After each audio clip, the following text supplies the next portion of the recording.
Hey everybody, welcome to this week's podcast. We got a bunch of very cool stuff to talk about, so let's jump right in. First up is a post from Nicole that talks about the Vectrex and the PiTrex. And I absolutely love this post. If you are a fan of the Vectrex, I strongly recommend reading through it. And if you have no idea what it is, I couldn't think of a better introduction to the platform. The short version is the Vectrex is a vector-based CRT arcade system from the early 80s that everything is contained in one box with a controller that plugs into it. The PiTrex is something I've talked about before that uses the power of a Raspberry Pi to tap directly into the processing and the controls of the Vectrex. So essentially what the PiTrex could do is replace the CPU of the Vectrex with the PiTrex just by plugging in a cartridge. Now, I'm oversimplifying all of that, both because I'd already talked about the PiTrex on a previous podcast, and because Nicole just did an absolutely awesome job going through it. So this is a strong recommendation for anybody that is interested in this stuff. I've always kind of been fascinated by the Vectrex because it's just really neat. It's just this one unique console that no one's ever really done anything quite like it before. There's arcade machines that are vector-based, and there's certainly all-in-one arcade machines that are home-based, but never anything like this. So definitely give this one a read if you're interested, and thanks very much to Nicole for posting it over here. Tito from Macho Nacho Productions just posted a video about a reverse-engineered Game Gear motherboard, and the video contains a short interview with the creator as well. Now, before I get any further into this, I want to put up a big disclaimer at first, in that while I think this project's amazing, and I'll get back to that in a second, this motherboard will require you to desolder the proprietary Sega chip off of a single ASIC Game Gear, because that's the motherboard revision that was reverse engineered, and you'll also need to desolder the two-player port, or the link port, and the cartridge slot as well. So two of those three aren't too bad, but the ASIC chip is probably something I would say is expert only. But everything else about this motherboard has been completely reverse engineered and built with modern parts, so you don't have to worry about leaky capacitors, you don't have to worry about buzzing awful soundboards and bad power boards or anything like that. So this is both an amazing project, but it's very respectfully not for everybody. So I'll talk about the awesome stuff first, because I'm definitely a huge fan of this. But if you have a Game Gear, and maybe you have heard all of us talk about how all of the capacitors are leaking and you don't want to kill your Game Gear, or maybe it's already dead, you could take, as long as you have at the moment a single ASIC Game Gear, you could take those main chips and the other two parts that I mentioned off of those, put them onto this, and you've now saved your Game Gear that was otherwise unfixable. So I think that's a really good thing. At the same time, if you have a Game Gear whose shell is all destroyed and beat up, and the capacitors need to be replacing, and it's basically junk, you could now salvage the chip, the cartridge slot, and the link port on it as well. So overall, this is just an amazing project, and I want to see this hopefully done, at some point for all of the Game Gear motherboard revisions and for as many original consoles as possible. Now, this is a huge undertaking, so when I say that, I'm not trying to imply that the creator should go out and do all of this. I'm just saying, in general, I would love to see this done for all consoles, because there's just so many advantages to something like this, and you could breathe new life into existing consoles while keeping it technically all original, because you're still running off of the original chips. So while I love software emulation and I love FPGA hardware emulation, there's something to be said for using original hardware as well. Now, the downsides, number one, you have to desolder all of your original stuff, and you have to use an LCD screen. Now, it's my opinion that if you're looking to have a playable, modern-feeling Game Gear, you would want a modern IPS screen anyway, but this is a requirement when using this board. And one of the reasons that, if you see Tito talk about in the video, this board has so many fewer components on it than the original is because the creator just omitted all of the components that were needed for the original very low-quality screen. So at the moment, my suggestion to you would be this. If you have a Game Gear that's special to you that you want to restore, and a stupid example, but when I was a kid, I did have a Game Gear, but it had the bubble screen, and I always liked the flat screen better. And I always wanted a blue one, And I always wanted a blue one with the flat screen, but the blue ones only came in the bubble screens. So over the years, I was able to find an original, I think they called it Sports Edition, and I was able to get a glass flat screen for it, so it ended up exactly what I wanted as a kid. And I just kind of want that the way it is. So I had a friend restore it for me. I believe that one was done by Ben from iFix Retro. And now I have a perfectly original, the only thing that you could say might not have been original is I replaced the plastic scratched front bubble screen with a nice glass flat screen, but it's all original. And that's what I would suggest for anybody that wants this for archiving or for just having in their collection, is just stick with the original and rebuild them. And if your original is unfixable, get another one to rebuild. However, if you are into modding Game Gears, and especially if you have ones that are beat up, you could go find, at the moment, a single ASIC Game Gear that's destroyed, that you need a new case, you need to recap it, you need everything else, and you go buy one of those really nice aftermarket cases. You buy this motherboard, you buy the LCD IPS screen, you put it all together, and you have yourself a brand new Game Gear. So this project isn't for everybody, but I freaking love it, and I hope to talk to the creator soon, and I think I'm pretty much going to leave it at that, because hopefully I'll get a chance to talk to the creator, but if not, I strongly recommend checking out Tito's video, because he demos it all, and it'll give you a really good perspective on what to expect from this, but this is very exciting to me. A demo was just released for a new Virtual Boy game called Elevated Speed, and in my opinion, this feels like what an official F-Zero game for the Virtual Boy would have felt like, which is about as big of a compliment as I could possibly give it. I really enjoyed this one, and there's only one track available at the moment, but the track itself and the gameplay does feel very complete. There's enemy cars that battle against you the same way you would expect in an F-Zero style game. The graphics and music are excellent. I really enjoyed both, and there's multiple soundtracks available as well. And the controls I liked, and that's the only thing that I think might be up for debate. However, first of all, it's a demo, so it's not finished, and second of all, that's an opinion that certainly isn't fact. Everybody could have their own opinion on what the controls are like, but for me, I couldn't really decide if I loved them because it felt like a hovercraft-style car on a track, or if I thought they were just a tiny bit too loose. I haven't really decided yet. I've only played for about 15 minutes. I just know that I really enjoyed the game, so I'm interested to see what the creator's going to do for the final version. If they left it exactly as is, I would have no complaints whatsoever. I just kind of wanted to share my opinion in case you decide to try it, and I highly recommend that you do. If you have the ability to play any ROM on an original Virtual Boy, that is definitely the best way to experience it, because much like the Vectrex and the Virtual Boy are two consoles that could never quite get the original experience through emulation, at least on a 2D display. I'm sure with the modern VR helmets you could get very close, but there's just something different about seeing the game in 3D and seeing the tricks that the VUE engine uses to blend the different shades of red together that just doesn't translate as well to 2D on a monitor. Now, if you don't have the ability to play on an original Virtual Boy, I still recommend trying it out, but just keep that in mind, because it's very easy to overlook a game like this that was designed to be used on the Virtual Boy. But it is very cool, and I'm very pumped for the final version. I think whenever it is released, they're going to aim for things like link player support and a whole bunch of different options. So if you're a Virtual Boy fan, I would call this a must-try because it's free, and if you have the ability to play a ROM, that's free too. So thanks very much to the creator, thanks very much to the VUE engine team for making stuff like this possible, and I just really hope to see more cool things for the Virtual Boy, because while there are a lot of silly things about it, and while it does deserve a lot of the, a lot of the times people rip on it, I do think there's so many positive things about it, and if you play the right games the right way, it's a really enjoyable experience. RetroBit have just opened pre-orders on a GameCube component video cable. The price will be $60 plus shipping. It should ship sometime around April, but with a global part shortage, I would probably expect delays. And they claim to be fully shielded cables. Now, not many other details have been released, but I think it's pretty safe to assume a few things about it based on their Prism HDMI product.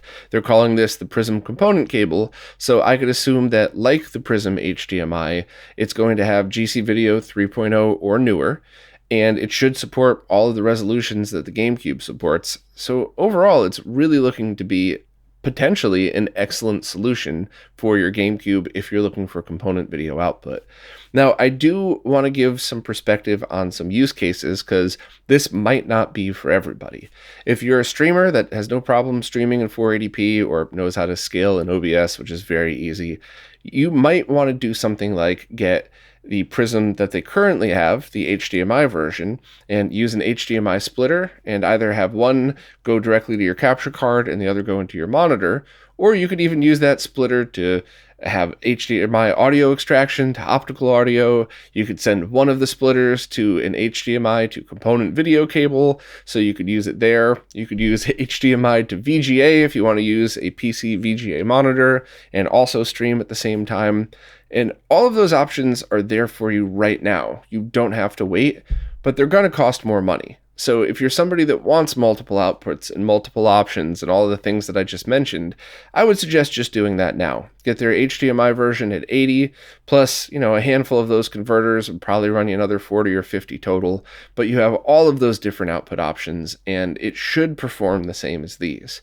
However, if you're somebody that just has a whole bunch of component video cables in their setup and you're just looking for component video out, you could absolutely pick up their HDMI Prism, and I would also recommend the brace from RetroFrog to keep it steady and an HDMI to component converter, and that would work pretty perfectly, but that's going to run you well over $100, whereas these are 60. So without testing them myself, I can only talk about use cases and what RetroBit has said, but they look like they're going to be a great option.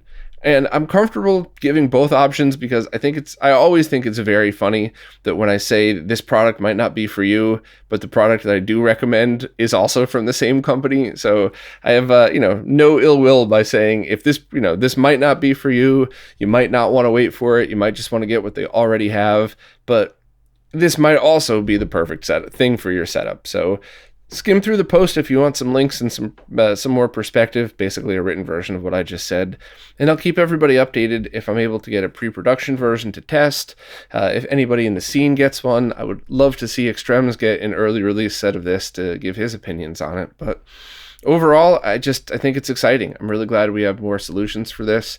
And it looks like a nice, compact, it just looks like the original Nintendo component cable for the GameCube, but with RetroBit's name on it. So it's looking to be very promising, and I'm hoping to check one out whenever they're released. The Japanese-only Sega Saturn game Bulk Slash has just gotten a full English localization. And I want to make sure I say this slowly because this is a very big deal. Not just an English translation, a full localization. So all of the voice acting for all of the navigators in the game, as well as the endings, and everywhere there were Japanese voice actors, have been re-recorded by fans of the game who worked on a team to localize it.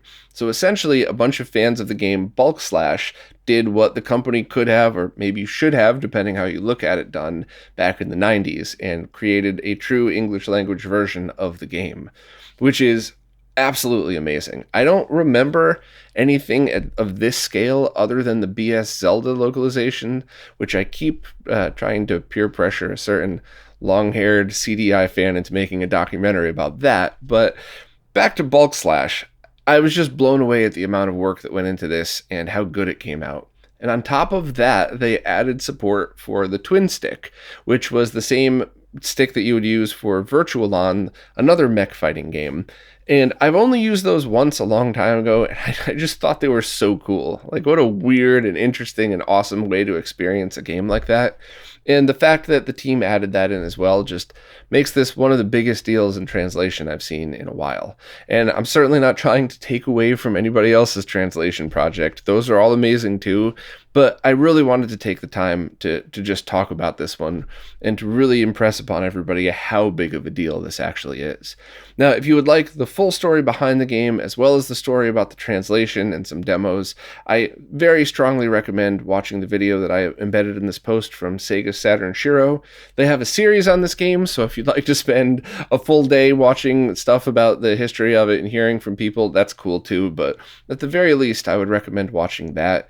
And if you'd like to hear Mark and Corey's thoughts, My Life in Gaming did a live stream of it, and at the very least, hit up the Sega Saturn Shiro link in the description here and go through and just kind of skim through their description of it and see what there is to offer for this, because it's just, in my opinion, this one's a very, very big deal.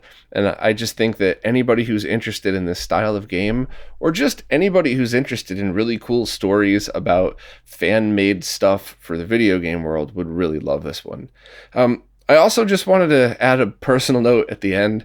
When I first saw this pop up, actually one of the developers I'm buddies with mentioned this to me, and I got excited, but I was traveling that week. I was trying to catch up with a bunch of other stuff, and I absolutely refused to just skim through and do a one paragraph, Bulk Slash was translated to English, here's the link.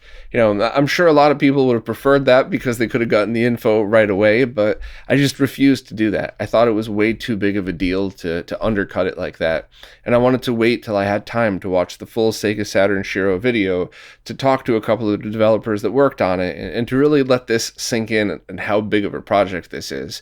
So while it's not a long post, it's just a 3-paragraph short 1-minute read, I'm really happy that I took the time to do that. And I know a lot of people get really upset, which is actually good. That means there's a lot of passionate people in the retro gaming world that want to hear their favorite projects get talked about. And I love that. And I think that's awesome. But I'm also going to have to do this at my own pace. I'm one person, and I refuse to just skip over something like this.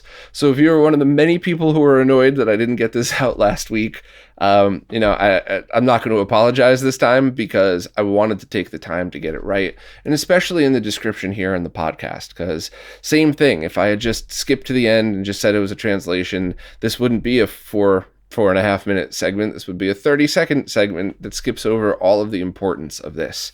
So please check out the project if you're interested in it. At the very least, either skim through the Sega Saturn Shiro post or their video, but I do think this is a big deal, and I'm really glad I took the time to write about it correctly and to talk about it here. So congrats to the team. Holy crap, what a good job.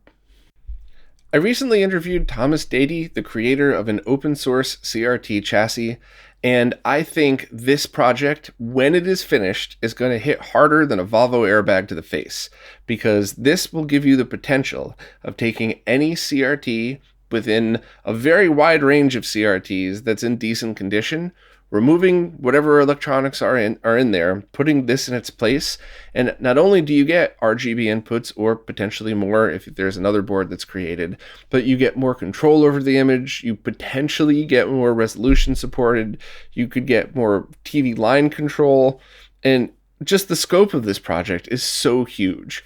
Before I go any further, it is not ready yet. So normally with something like this, I would probably message the developer, have a conversation, help if there's any way I could, and then swing back around to it. But I just thought this was too big a deal to skip over.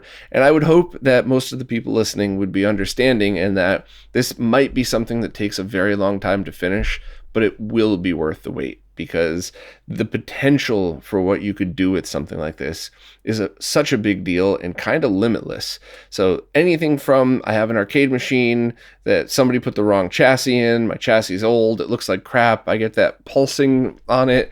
You could just take that out, put this when it's finished in its place, and have the ability to tweak it and control it in however way that you would like.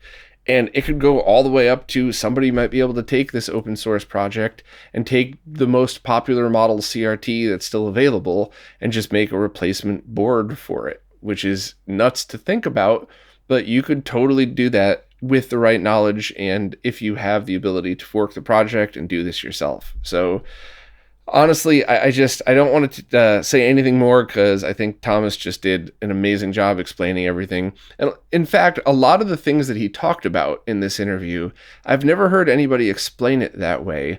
And just having the conversation, I walked away with an even deeper knowledge of a lot of the things that we talked about that I had coming into this. And I'm certainly not nearly on the level that he is, but I thought I was pretty confident in my CRT knowledge. And I walked away feeling like I just graduated from a CRT course that Thomas caught. So that Thomas taught, not caught. But yeah, so if you're into CRT stuff at all, even a little bit, definitely give this one a chance, because this project is going to be huge if he's able to complete it. I've already reached out to a few people that I know have the knowledge to potentially help, and I would love to see this done, but it's going to be a while my guess. I mean, I've said that before, and projects have been done in a week, but I think it would be fair to just go into this interview knowing that it could be a long time before we see it, but it's going to be worth the wait. And as always, these podcasts are available on all audio-only podcast services, as well as a video. Listen to it or watch it any way that's easiest for you. I mean this respectfully. I don't care how you get it, as long as you're able to enjoy the content and you like what we talk about. So wherever it is that you get podcasts, wherever it is that you watch videos, it should be available there. And if you'd like to check out more on the project, the links to Thomas's GitHub and Twitter account are right there as well. So this one was really awesome, and I'm hoping to see a lot come from it. Next up, there is a new firmware that was just released for the RetroTINK 5X that adds a fully functional on-screen display and a bunch of very awesome controls. I think the firmware was released because in order to schedule the live stream for this, I had to record this weekly roundup before I did the live stream. So I'm assuming that everything went smoothly and it wasn't a total disaster, and there was actually a firmware release for this, but I just figured I would be honest with everybody. I'd rather not lie and fake it through. I would rather just tell the truth and say, I've loaded the new firmware on here. I've taken a very quick look, and I loved it, but I didn't really go anything into scrolling through some menus very quickly without even having a console plugged in, because I wanted it to be fresh when I did it live, and I wanted to go through it with Mike to figure out all of the cool things he added. So I can't tell you how much I appreciate Mike giving me the opportunity to do that with him. I love working with Mike. It's always a blast, and I think we have fun doing this stuff. So hopefully the live stream came out okay. But if you'd like any more info, my plan is that after the live stream is over, to do a post with some screenshots and some stuff that we learned in the live stream, as well as the live stream. That way, if you don't have that much time, you could just scroll through the post, see some of the most notable features, and if you do have time, you could go back and rewatch the live stream and get all of the gritty details, and hopefully have a lot of questions from people in the chat and really dig into this new firmware and all of the new functionality. So thanks to all of you who may have already seen the live stream before watching this, and of course thanks to Mike for doing it with me. Well, that's it for this time. As always, thanks so much to everybody who watches, listens, plays nicely in the comments, and especially thank you to everybody who supports in any way, because it is you who is keeping these podcasts, the behind-the-scenes research, the website, and all of the crazy stuff I'm involved in going. So thank you all so much, and I'll see you next week.